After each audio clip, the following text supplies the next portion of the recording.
Yeah, I just want to say that if you're going to build a structure or a greenhouse or a shed out of tires, uh, the place to really learn how to do it is the academy, the Airship Academy for laying the tires. But I'm giving it my best shot here in Pittsburgh. And one of the things in Pittsburgh you're going to have to do is you're going to have probably a tarp. At first, when I just started laying the first tires, I just laid 4x8 sheets of insulation over top. Then when it started getting higher, I ended up running from a tree to a piece of PVC, a 4-inch piece of PVC. I ran a rope and I just threw a tarp over it just so I could not have to take the thing down or take something down and put it back up every day that I worked. So I just want to give a little once around so everybody can see. I guess it's a little overkill how many tires I laid on the outside of it to keep it done, but I just want to let everybody know that this tarp, this brown tarp, it's a 20 by 30 foot tarp.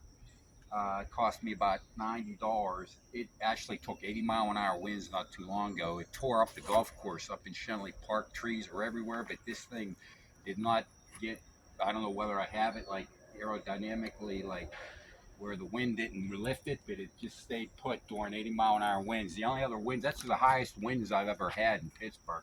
I had 75 mile per hour winds out in Taos, and those guys Rory and Casey kept working, but the rest of the crew at 75 miles an hour stopped working. But I just wanted to film like how you could just lay it over top of a rope.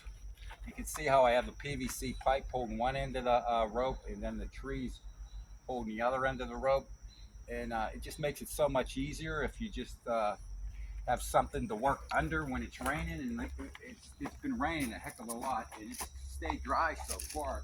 You have a little bit of issues with condensate, but that usually dries up quick. It dries up as quick as it forms usually in the evening. And let's just do a once around.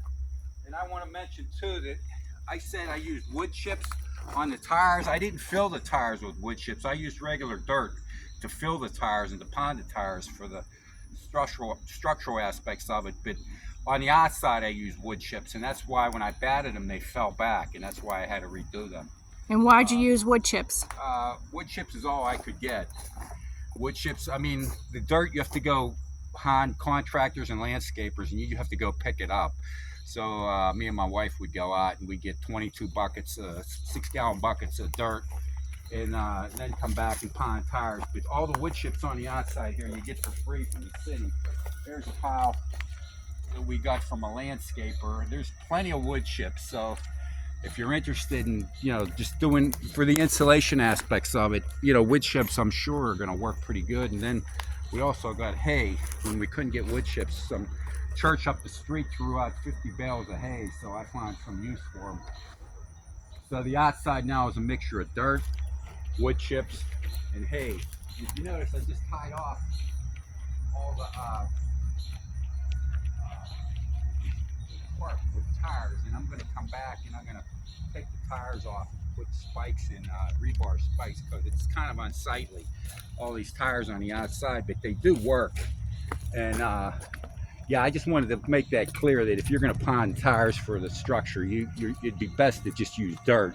I don't know of anybody that's ever filled tires with wood chips and built any kind of structure out of that. I'm sure it might be possible, but it's not going to really give you any type of strength for the roof.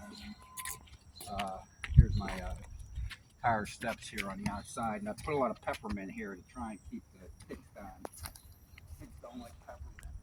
And so that's my once around, and yeah,